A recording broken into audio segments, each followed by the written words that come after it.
Welcome everybody. Today we are celebrating the 50th anniversary of the Selma, Alabama Voting Rights Act. And I'll get a little closer. Yes, and we have a beautiful day, best weather we've had in, seems like about a week.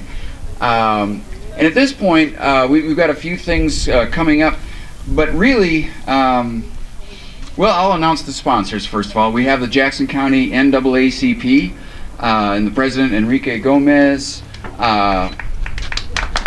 He'll be speaking in a little bit. Let's see, I know Joyce in the yellow double NAACP t-shirt is the treasurer, I do believe. Assistant treasurer. And if you are interested in becoming a member of the Jackson County NAACP, she's the person to see. We've also got some folks over here. If you just want to give your information, so in future events we know how to get a hold of you, because we've been doing backflips on Facebook and email and every other thing. So if you're interested in participating in other things, please go and sign up. And we're here today to honor those who have fallen, those who are injured and maimed, to ensure everybody's right to vote. And we're here also to call for the end of the state's current efforts to limit our right to vote. And we'll be hearing more about that in a little bit. Another one of our sponsors is the Human Relations Council of Macon County, which does some of the things similar to what the NAACP does, but we don't have 100 people yet to start our own chapter of the NAACP here in Macon County at this point. We also have one of our co-sponsors, the Unitarian Universalist Fellowship of Franklin, who have graciously lent us the chairs and the tables. So warm thanks for those folks. We've got our mayor here somewhere, Bob Scott. Where? Bob Scott, raise your hand. There he is. Woo! All right, and he has arranged for us to get the gazebo and to keep us safe on our march. And I do want to, we're going to have some speakers first, and then we will get to marching, walking, I should say. We've got some different options, because not everybody's going to want to make it downtown hill and make it back up again. Now the folks in Selma did march for 50 miles from Selma, Alabama, all the way to the capital, Birmingham. Montgomery, excuse me. We're not going to be marching 50 miles, so now the PA works. Okay. Yay! So it's a little touchy. So we're talking about definitely under 2 miles to go all the way to the bridge and back. But for folks who don't want to attack the hill, you can stop over at Town Hall, which is kind of your last building on the left before you really start going down. And if you want to kind of cross the street, there's a crosswalk over there, and kind of mosey back up this way, check out the rest of downtown on the other side of the street, and come on back here. That would be wonderful. We're going to have some water down at Big Bear Park, right next to the bridge, for folks who are getting thirsty by that time. We have restrooms open in Town Hall. Like I said, it's just on the other end of this block. And then, of course, there are some restrooms down at Big Bear Park next to the bridge. So those are what we've got for facilities.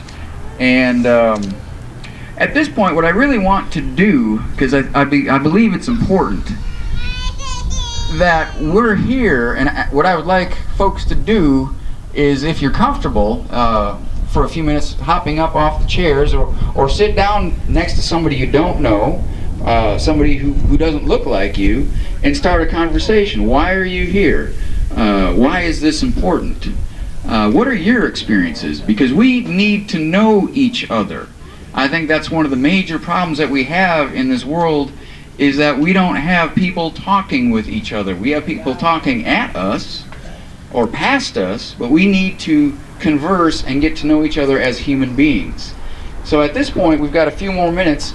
I would really, and I'm going to participate as well, talk to some folks who you don't know, who you probably wouldn't otherwise bump into, and just talk about, what is this voting rights thing? What is this equal rights thing? What does that all apply to? And how do you want the world to look? What are your ideas for making this a better world for you, your family, your children? And the way to do that is if we all do that. So I'd like to take about 10, 12 minutes and just talk to somebody you don't know and enjoy the company. Thank you.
All right, we're getting ready to get started. Can everybody sort of get themselves at a spot? And what we're going to do is we're going to start out with a minute of silence. And while you're silent, you will be saying a prayer for peace in this world and for human rights for all human beings. All right, can we get started? Is everybody ready for a moment of silence and with the prayer for everything that's good for everybody in the world?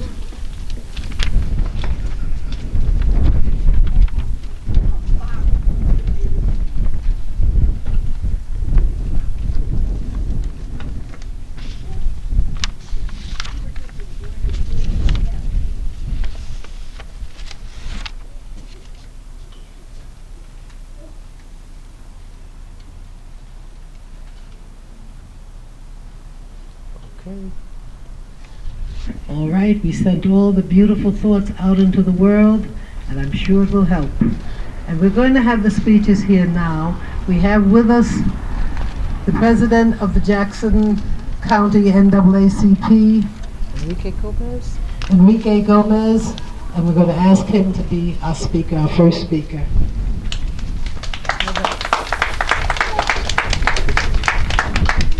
All right, who's ready to march? Red! Who's ready to march? Red! Louder! Red! All right, I have a more difficult question for you all.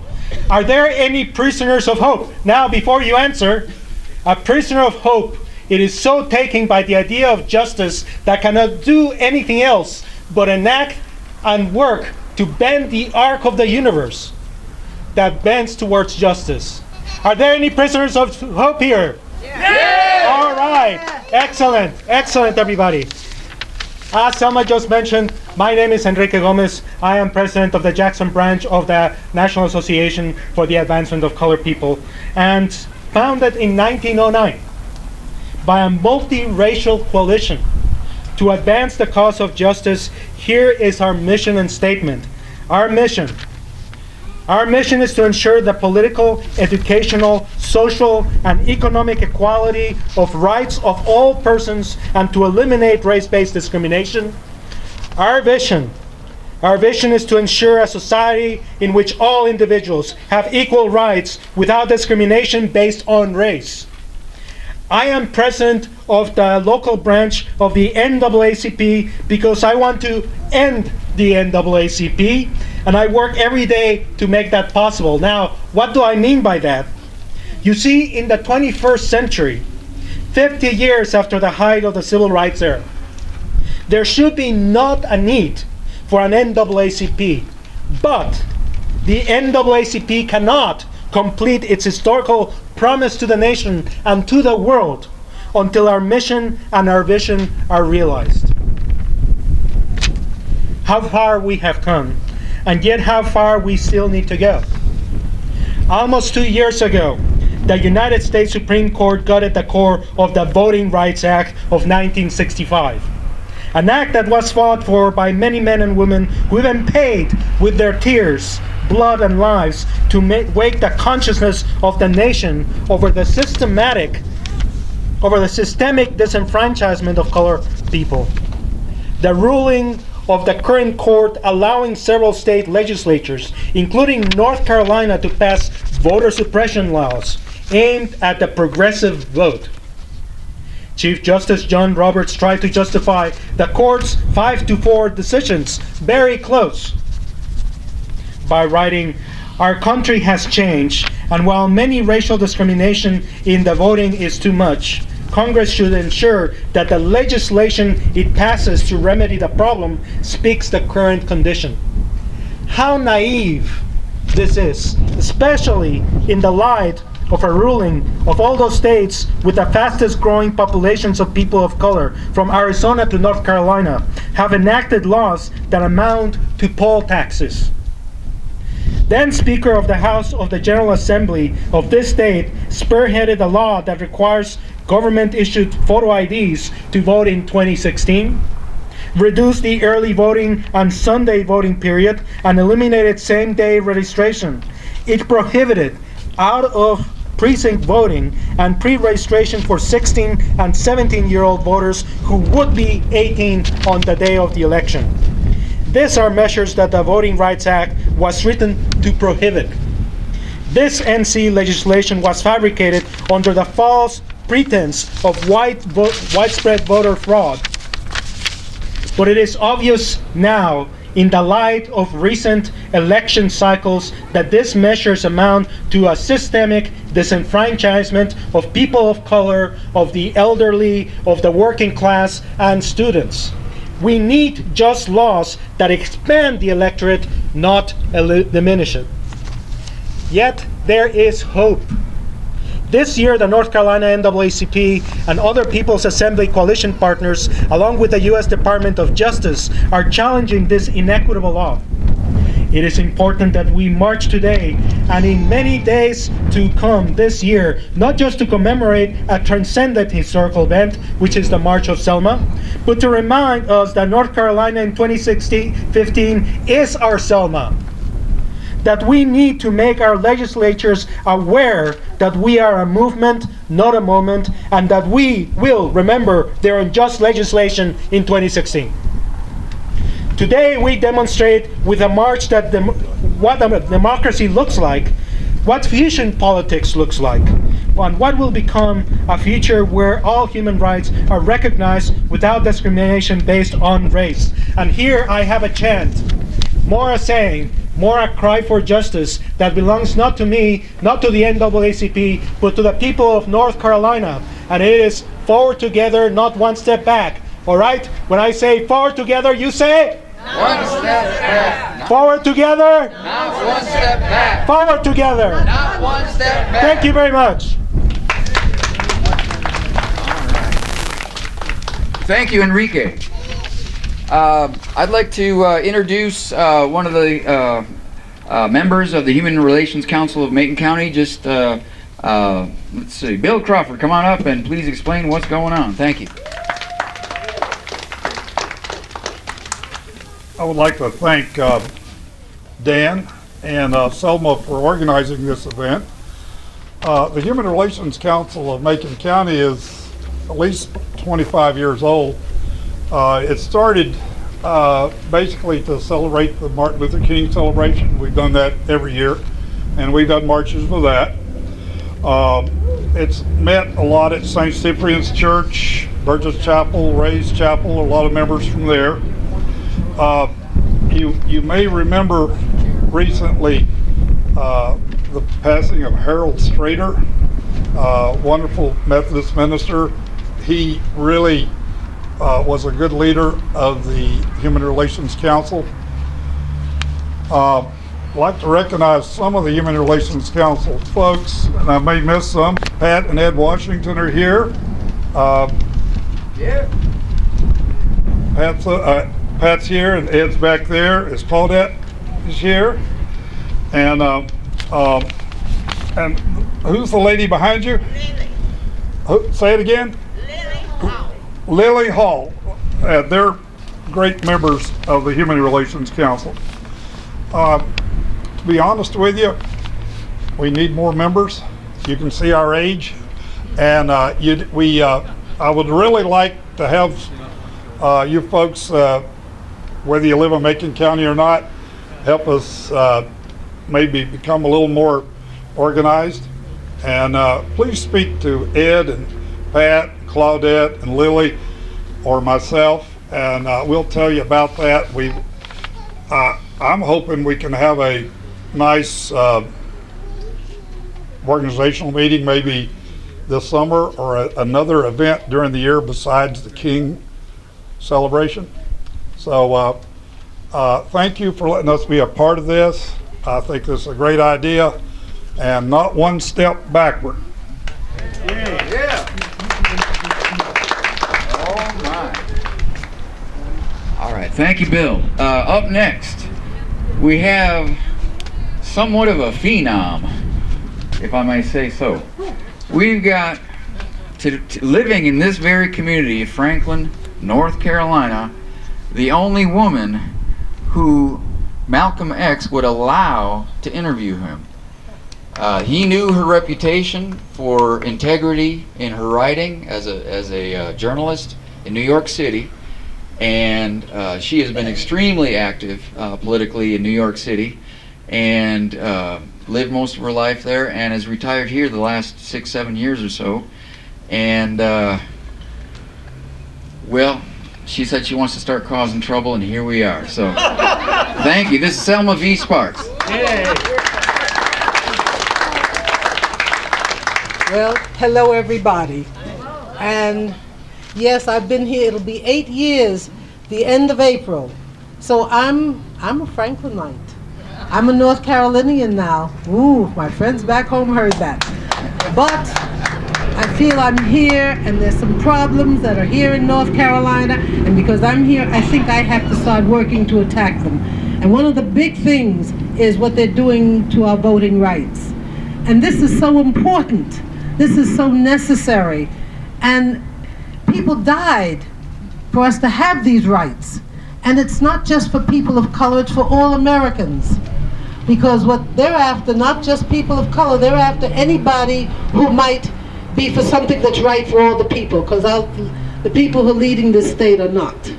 And I've made that very clear. I'm not afraid to say it. And it's so important. These new laws are affecting our senior citizens, because there's a senior who hasn't driven in years, does not have a government-sponsored ID, and she doesn't get around too easily, like she has to wait for somebody to come and drive her, so she doesn't have that ID. She goes to vote, and they tell her, no, you can't vote because you don't have a government-issued ID. Our students, our college students here, did not understand why their college ID was not sufficient. And they're saying that it's gotten so complicated that they don't even know. And of course now this not allowing them to vote out of precinct makes it almost impossible for some of them to vote. And they're just saying, shrugging their shoulders and saying, we don't know what to do. And this is affecting them, and there's a lot of them. And our young people are the ones who are going to be taking over things. I'm sorry there are not more young people out here today, because they are the ones, those of us who've been fighting and struggling for years, we have to turn it over to them. Because I'm already in my 80s, and I'm not going to be around fighting much longer. We've got to get the young people and train them so that they understand that they can change things. They can make a change. Action is what creates change. If you sit around and complain, that's not going to accomplish anything. It's a question of getting out and acting. And our young people are able to do that, but they're looking around saying, how do we get to vote? We don't have time. We're studying, we're doing this, and it's making so that they can't vote.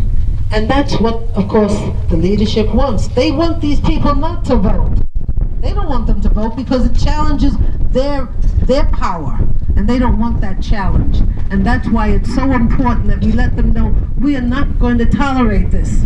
You're going to have to go back, because this is our inalienable right to vote. And you make it more difficult, as it is that people who don't get out to vote, you make it more difficult, more people will not be going out to vote. And we can't afford that. We really can't afford that. So you have to let them know, come on, you're not supposed to make it more difficult for people to vote. You're supposed to make it easy for them to vote, because that's what's important, and that's their right. That's the right of every person in this country. And they're trying to take it away. And we can't allow that. We cannot allow that. Because I know, okay, sure, I've got a photo ID because I wasn't driving and I got a non-driver's license when I got here. I had it in New York, but in New York I didn't have to worry about having ID to vote. And the people there, I don't think would allow them to get away with that because they would really fight about it.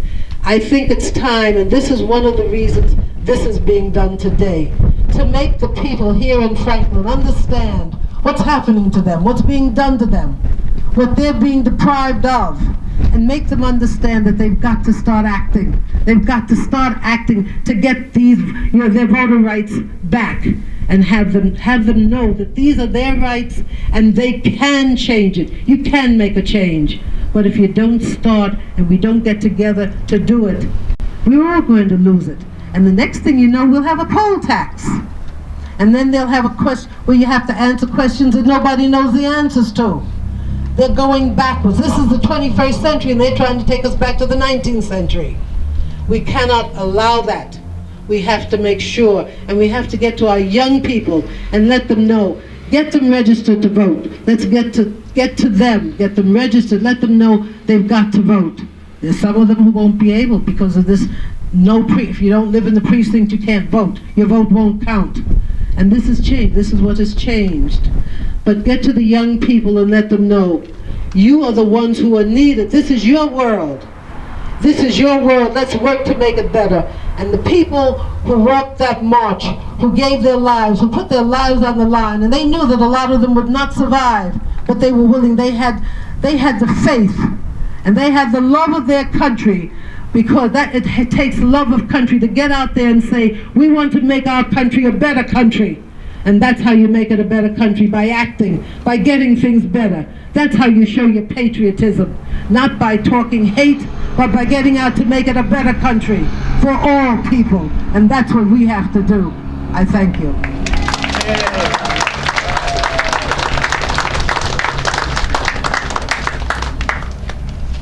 Thank you, Selma. That's the good kind of trouble that we need. I'm afraid there's some folks in charge and in politics who wouldn't agree, but that's part of why we're here today. First of all, I want to thank everybody coming out. I know it's the first beautiful day we've had in a long time. I'd love to be in the garden right now, so I thank you for giving up your time to be here, especially on a weekend and good weather. And I want to pick up a little bit on what Selma was saying about, one person can make a difference. But I can tell that's not always the easiest thing. I think it takes two people to really make a difference in most cases. In terms of a week ago at church, a week ago Sunday, Selma and I were dismayed that there was this amazing anniversary, 50th anniversary of the Voting Rights March in Selma, Alabama, and as far as we knew, nothing happened around here to commemorate that, and we didn't have the time or the funds to get on over to Alabama for that. So we decided right then and there, right in church, that we were going to commemorate it in our own way right here in Western North Carolina.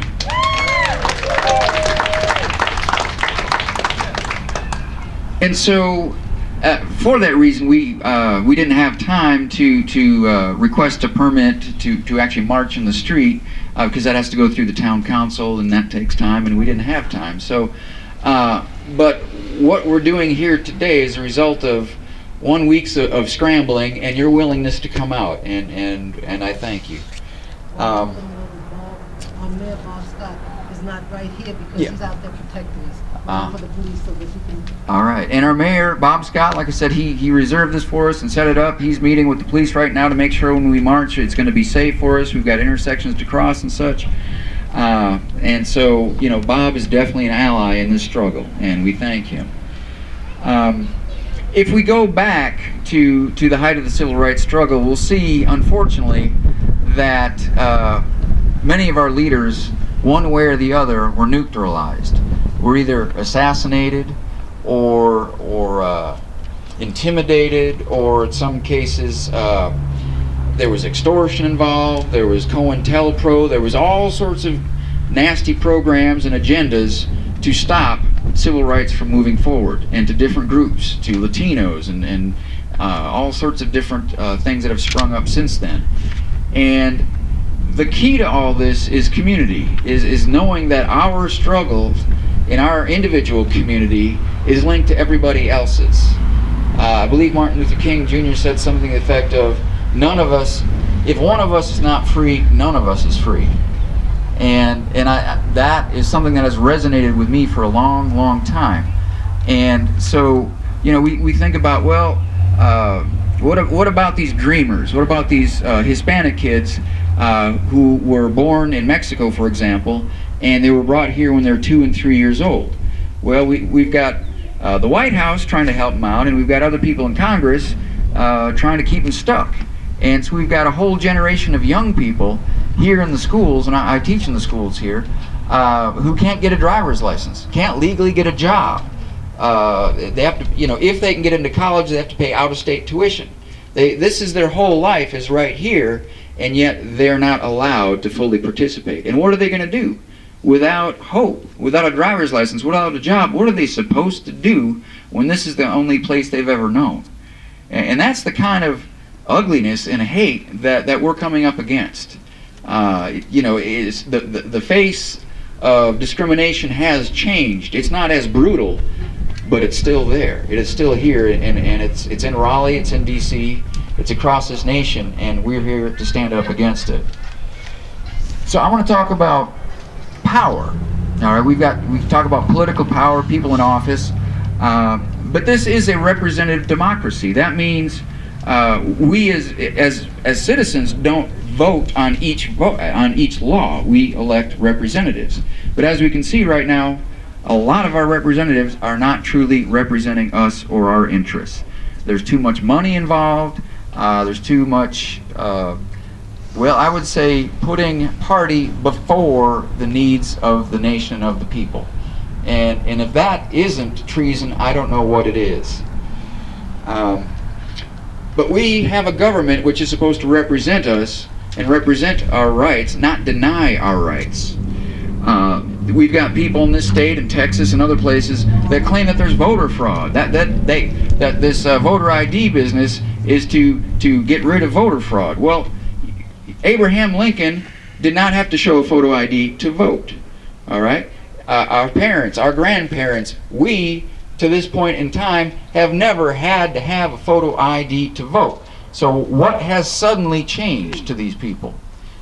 It's not good. We're going backwards instead of forwards. So 50 years later, we're still dealing with the forces of repression, of regression, and reaction. And this is the home of the free and the land of the brave, and we need to stand up for those principles. It is immoral for 500,000 fellow citizens in North Carolina that they do not have health care, they do not have Medicaid, because the politicians in Raleigh voted against that. We're turning away money to help our people stay healthy. If that's not national security, I don't know what it is. If that's not taking care of the general welfare as it spells out in the preamble of the Constitution, I don't know what it is. Our representative said no, not only in Raleigh, but right here from Franklin. Our representative, so-called representative, said no, we're not going to expand Medicaid. They've also been giving less and less money per student for our schools and public education. They have cut the unemployment to, I think, the federal bare minimum in what we've just been through one of the hardest times in our economy in this nation, in a lifetime since the 1930s. And yet they cut the unemployment benefits. They're giving tax breaks. They give huge tax breaks to the super wealthy millionaires of North Carolina, and they give us, the working people, a tiny tax break, but yet, as Selma found out in her letter, if you happen to read her letter in 3 local newspapers this last week, you'll see that her taxes, our taxes, I don't even want to look at my taxes, have actually gone up. They claim it's a tax breaks, but then they got rid of exemptions for working and poor and retired folks, and they allow more taxes on our Duke Energy bill.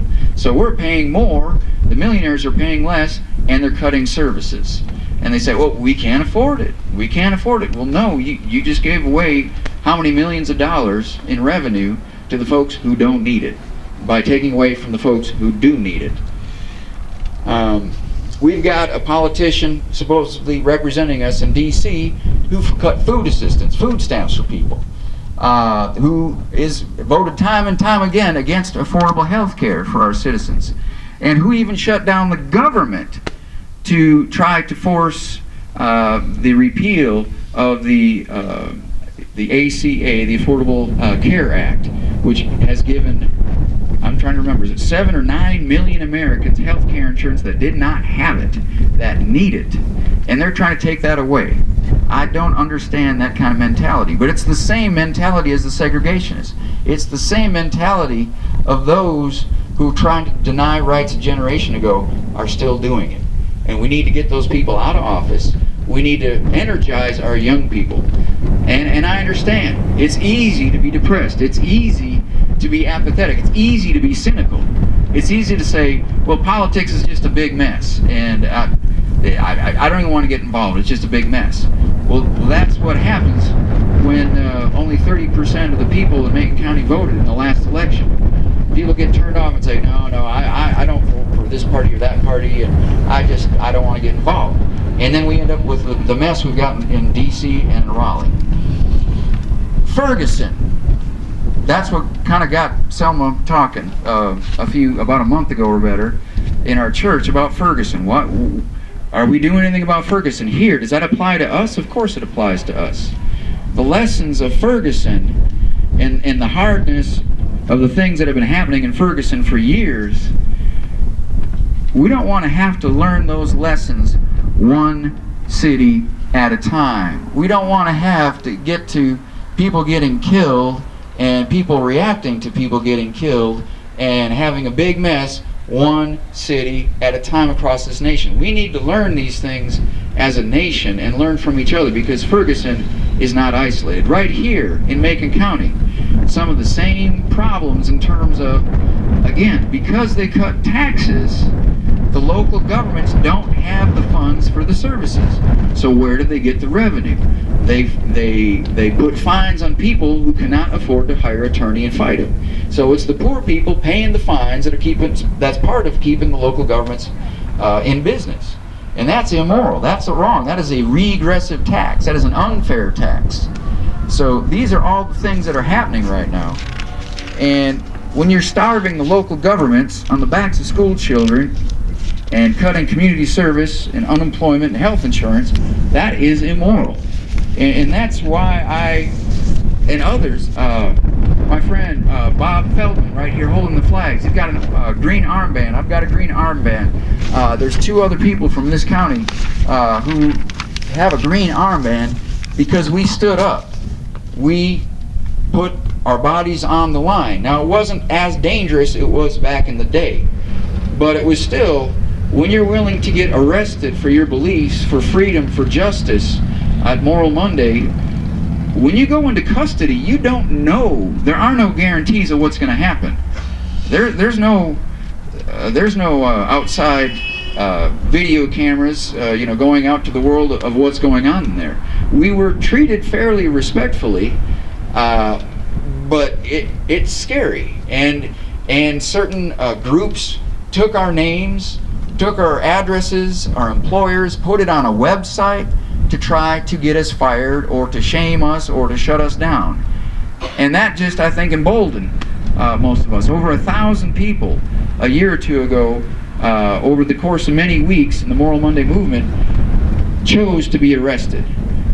Black folks, white folks, all kinds of folks, young, old, a lot of professional people just decided enough was enough. It's time to stand up. And it certainly is that. And it's a symbol. Yes, it's a symbol. Different people have different symbols that they associate with the crucifix or the six-sided star or the crescent moon. So symbols have power, just like the stars and bars tell a lot about somebody who's driving their pickup truck or whatnot. The American flag is a strong symbol of what we believe in, our ideals, and we need to move forward on those ideals. All right. I just want to wrap up with talking a little bit about three of my heroes. We're talking about Jesus, Gandhi, and Dr. Martin Luther King Jr. They stood for the power of love, for nonviolent resistance. This is what it takes sometimes. Reacting with anger is natural, but fear and anger lead to hate, and we need to instead channel that energy into something positive, into action, talking with your neighbors, talking with your coworkers, your friends, your family, whoever it is, and make a plan, involve other people, and make things happen. And right now, I think we are ready to march together. We're going to line up right here on the sidewalk, and we're going to head on down. And for folks who want to stay here, please stay here and network with folks. Some folks who want to walk with us down to Town Hall and come up back the other way, that's fine too. And for those who are up for the big walk, let us commence. And let me see if there's, and we need a volunteer to carry a flag. We've got a volunteer. We've also got Carla raising her hand, has got sheets, lyric sheets of some of the civil rights songs that we can sing along the way as we go. And I try. Does everybody have a copy? A little half sheet? We've got "We Shall Overcome," "We Shall Not Be Moved," "Ain't Gonna Let Nobody Turn Me Around," "Oh Freedom," and "This Little Light of Mine." So we got some different things lined up. So if there's any other comments, ideas, suggestions? No, I think our brother covered most of it. I think he did. And the only thing I can say is let's just remember that, as they say, if one man is enslaved, all men are enslaved. We can only be free if everyone is free. And we're not yet free. The struggle, I keep telling my brothers and sisters, I did this back in New York. The battle is not over because we have not reached the top of that mountain, and we've got to keep on climbing until we get there. And that means everybody has to. And we all have to unite and do it together. And that way, if we come together with love, we can defeat the hate. Because love is the strongest power in the universe. And we can defeat the hate that has slipped into our people, into our land. We can defeat it with lots of love. And I've only learned that because I was not a nonviolent person. They didn't let me march in Selma because they said you'd get killed immediately. And that was true. I didn't believe in violence, but if you hit me, I was going to fight. And if you said something I didn't like, my tongue was going to fight. Because they said, you will get killed, stay here and do what we need done here. I can't guarantee that the same thing wouldn't happen today, but I'm a lot calmer. I'm a lot cooler. I understand it better, but I can't guarantee it. And Franklin has helped me to that. And I'm very grateful for those friends of mine here who have helped. I've calmed down. I can be calm, and I think if somebody said something bad to me, I could look at them and say, you've got issues, it's not my issue, and shrug my shoulders and keep on walking. So let's start walking. All right.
So David,